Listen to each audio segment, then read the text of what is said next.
일강구도를 굳히고 있는 더불어민주당 대선 후보인 문재인 후보가 1, 2위 후보들의 지지율 격차는 더 벌어졌습니다. 영남이 아닌 분을 총리로 모시겠습니다. 국민의당의 경우는 원래 뿌리가 같았던 만큼 통합도 저는 열어놓고 문 후보의 대세가 고착화될지 출렁이는 민심에 관심이 쏠립니다. 열하루 남았습니다. 이제 열하루 후면 새로운 정부가 들어섭니다. 정말 선거 막바지까지 다다랐는데요. 남은 기간 선거 판세 어떨지, 변수는 어떨지, 후보들은 어떤 고민을 하고 있는지 오늘 만나보죠. 먼저 더불어민주당 선대위의 송영길 총괄본부장 연결이 돼 있습니다. 송 본부장님 안녕하세요. 네, 안녕하세요. 요즘 선거운동 여기저기 많이 다니시죠? 네, 지금도 KTX 타고 이제 전라북도를 가는 길입니다. 가보면 분위기, 판세 어떻게 느끼세요? 많은 국민들께서 새로운 대한민국에 대한 기대와 열망을 가지고 문재인 후보에게 힘을 모아주시는 것이 느껴지는 것 같습니다. 힘을 모아주고 계시다. 네. 사실은 이제 지지율 격차가 좀 요새 벌어집니다. 다시 문재인 대세론이 나오고 있는 상황인데. 네. 그런데 안철수 후보 측에서는 얘기합니다. 샤이 안철수가 꽤 많이 숨어 있다. 즉 그들은 여론조사에 드러나지 않는 표층이기 때문에 조심스럽게 승리도 예측한다 하시던데요. 네, 모두가 그렇게 긍정적인 사고를 가지고 열심히 하는 게 필요하다고 봅니다. 아니, 그러니까 긍정적인 사고를 가지고 하는 게 필요하죠. 근데 그 샤이 안철수의 존재에 대해서 어떻게 생각하세요, 본부장님? 글쎄요, 그거는 저는 이제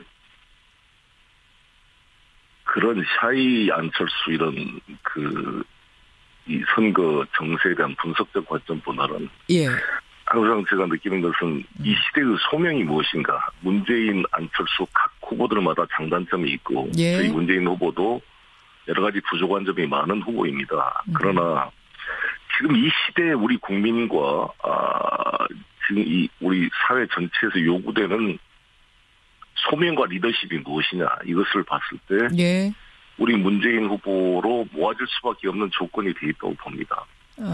지금 아까 우리 말씀을 주셨습니다만 바로 사드 배치가 강행이 됐잖아요. 너무나 저는 국회의원으로서 자괴감을 느끼고 이게 과연 주권 국가인가에 대한 어떤 분노가 있습니다.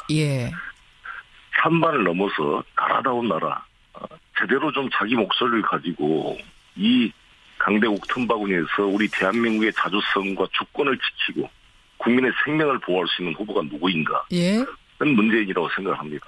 그러한 흐름이 강하게 모아지고 있다고 생각합니다. 모아지고 있다. 근데 여론조사 분석을 보니까요.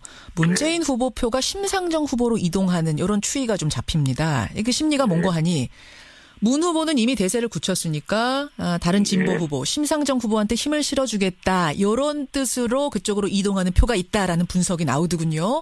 그 부분은 캠프에서는 우려 안 하세요? 그런 현상이 일부 있을 수 있습니다만 막판에 가면 결국은 이 정권 교체를 완성시켜야 된다는 대의의 흐름이 모아질 거로 보여집니다. 그리고 이 정권 교체는 좀 더 힘을 모아서 국민들의 힘이 압도적으로 승리를 해줘야 이후에 이 전국을 이끌어가고 나라를 나라답게 만들어갈 수가 있거든요. 대통령 선거 끝나고 나서도 계속 전국이 혼란되고 저마다 자기들의 주장을 하게 되면 우리 국민들이 대선이 끝나고 나면 뭔가 나라가 수습되고 이 산적한 문제들을 해결해주는 유능한 정부의 출범을 기대하는데 또 정쟁에 휩싸여서 발목을 잡고 한치도 정국이 나가지 못할 위험성이 있습니다. 그래서 저는 이왕 되는 문재인 후보에게 힘을 모아주실 것을 호소하고 있습니다. 힘을 모아주시라. 그러면 정권 교체 후에 그 힘을 받을 수 있을 정도의 득표율은 어느 정도가 돼야 힘을 받을 수 있다고 보세요? 이왕이면 과반수가 넘는 것이 민족 정당성을 강화시킨 거 아니겠습니까? 사실상 결선 투표 도입을 저희 문재인 후보나 안철수 후보도 마찬가지고 그 당론으로 채택하고 있습니다. 결선 투표를 해야 사실 50% 이상의 득표를 갖는 정당성 있는 대통령과 정부가 출범을 해야 국민을 통합시켜 나갈 수 있는 힘이 생기는데 우리나라는 결선 투표제 도입이 지금 자유한국당 등의 반대로 인해서 안 되고 있잖아요. 그렇죠. 그래서 이러한 상황이지만 그럼에도 불구하고 5명 후보가 나왔는데도 예.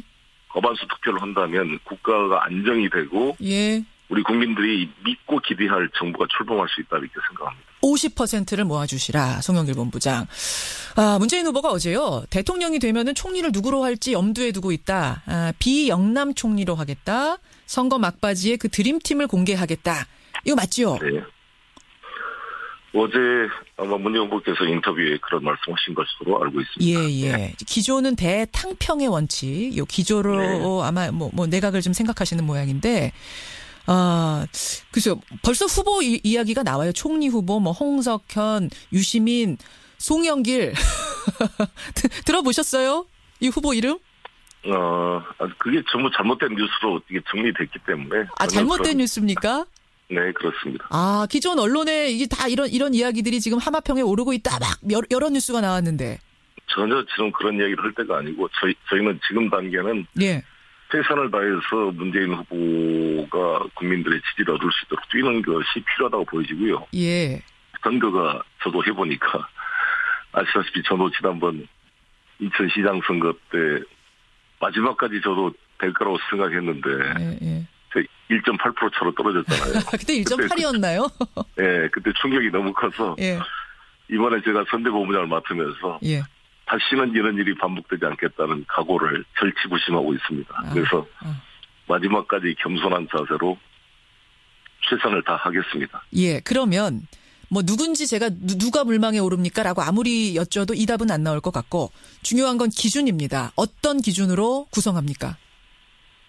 그는 후보님이 이미 밝히셨고 통합의 차원에서 통합 비영남 인사로 하겠다 이런 말씀을 주셨으니까 그것은 누구나 예측할 수 있는. 네. 근데 그 비영남, 그러니까 영남이 아닌 분을 총리로 모시겠다라고 말씀하신 부분에 대해서 국민의당의 박지원 대표가 어제 SNS에 이런 글을 쓰셨어요.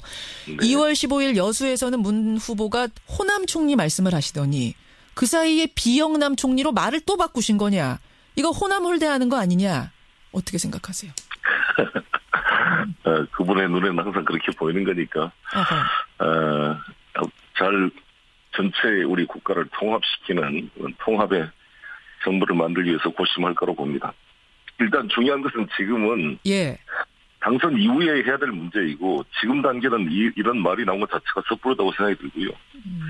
일단은 좀 더 우리가 민심을 더 수렴하고 실제로 내 삶을 바꾸는 정권교체로서 정권교체됐을 때 어떠한 정책들이 시행이 되고 준비될 것이다. 이런 부분에 집중하고 있고 예. 그래서 최근에 문재인 1번가 우리 정책 홍보를 열심히 강화하고 있습니다. 문재인 후보가 어제 그런 말씀도 하셨어요. 협치를 해야 된다. 협치는 지금 누구나 얘기하는 거죠. 어떤 후보나. 네. 특히 국민의당은 뿌리가 같은 만큼 통합 가능성도 열어두고 있다. 근데 네. 이제 이 통합, 합당 얘기가 나오면 국민의당에서 굉장히 기분 나빠하는 단어거든요. 어떻게 네. 생각하세요? 그래서 저는 연정이 돼야 된다고 봅니다. 저희도 119석의 과반수가 넘지 않는 정당이기 때문에 예. 저희가 집권하게 되면 같은 뿌리인 국민의당과 또 정의당이 같이 연립을 해서 정부를 구성하고 함께 힘을 모아서 이 난국을 뚫어가야 될 거 아니겠습니까? 그런 면에서 저희들은 투명하고 일관되게 정의당, 국민의당과 함께 힘을 모으겠다 이런 것을 제시하고 있는데 그 형식은 예.